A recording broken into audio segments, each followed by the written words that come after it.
ஐஸ்வர்யா கருத்தரித்தல் மையங்களில் ஜனவரி 30 முதல் பிப்ரவரி 5 வரை இலவச ஆலோசனை மற்றும் சிகிச்சைகளில் மாபெரும் சிறப்பு சலுகை. கைத்தறி நெசவு தொழில் தற்போது வரலாறு காணாத கடும் நெருக்கடியை எதிர்கொண்டு வரும் நிலையில் தங்கள் வாழ்வாதாரத்திற்காக அரசு உதவ முன்வர வேண்டும் என்று நெசவாளர்கள் கோரிக்கை வைத்துள்ளனர்.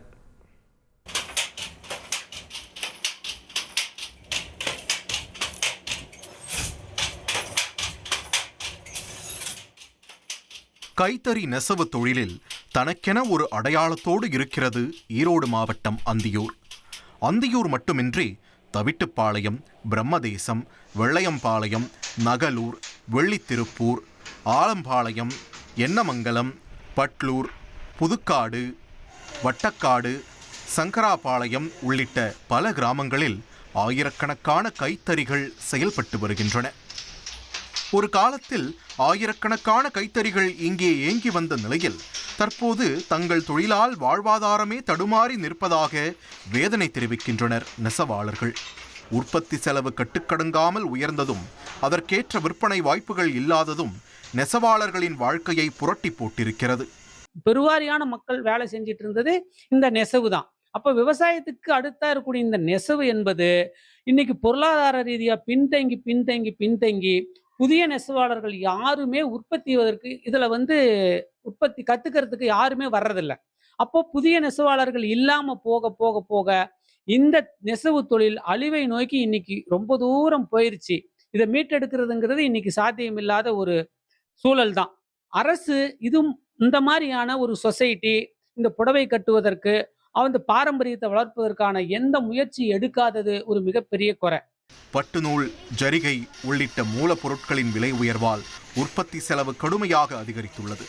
அதற்கேற்ற விற்பனை விலை கிடைக்காததால் பல உற்பத்தியாளர்கள் ஆர்டர்களை தவிர்க்க இப்போது கைத்தறிகள் ஓசையின்றி முடங்கி போகும் நிலைக்கு ஆளாகியுள்ளதாம்.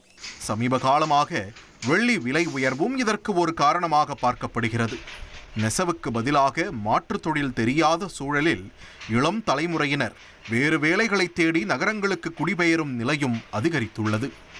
நம்ம பண்பாடு ரீதியா இருக்கக்கூடிய நெசவு, விவசாயம், அப்புறம் பார்த்தீங்க அப்படின்னு சொன்னா இந்த உணவு முறையில கூட இயற்கை சார்ந்த உணவு போன்றதா இன்னைக்கு மக்கள் ஆரோக்கியமா வாழ முடியுங்கிற ஒரு கருத்தியல் இன்னைக்கு நாட்டில் பரவலா பேசிட்டு இருக்கோம். நம்ம கண்டதை திங்கக்கூடாது, பீஸா, பர்கர், சாண்ட்விச் போன்ற உணவுப் பொருளை சாப்பிடக்கூடாது, அது உடலுக்கு கேடுன்னு சொல்லிட்டு இருக்கோம். அது மாதிரி தான் கைத்தறி என்பது பாரம்பரியமான ஒரு உற்பத்தி முறை. அந்த பாரம்பரியமான உற்பத்தி முறையில தான் பெண்களுக்கு ஆரோக்கியமான உடல் ரீதியான குணங்கள் கைத்தறி சேலையில இருக்குங்கிறத நீங்க புரிஞ்சிட்டு இந்த பண்பாட்டை காப்பாற்றணும் அப்படிங்கிற அடிப்படையில் இந்த கைத்தறியை மீட்டெடுக்கிறதுக்கு நீங்க எல்லாம் ஒத்துழைப்பு கொடுக்கணும் அப்படின்னு சொல்லி கேட்டுக்க. இந்த நெருக்கடியான சூழலில் இருந்து கைத்தறி நெசவு தொழிலை மீட்டெடுக்க பட்டுநூல் மற்றும் ஜரிகை போன்ற மூலப்பொருட்களின் விலையை அரசு கட்டுப்படுத்த வேண்டும் என்றும் கூட்டுறவு சங்கங்கள் மூலம் மானிய விலையில் வழங்கி நெசவாளர் நல வாரியம் வழியாக உரிய உதவித்தொகை வழங்க வேண்டும் என்றும் மத்திய மாநில அரசுகளுக்கு நெசவாளர்கள் கோரிக்கை வைத்துள்ளனர்.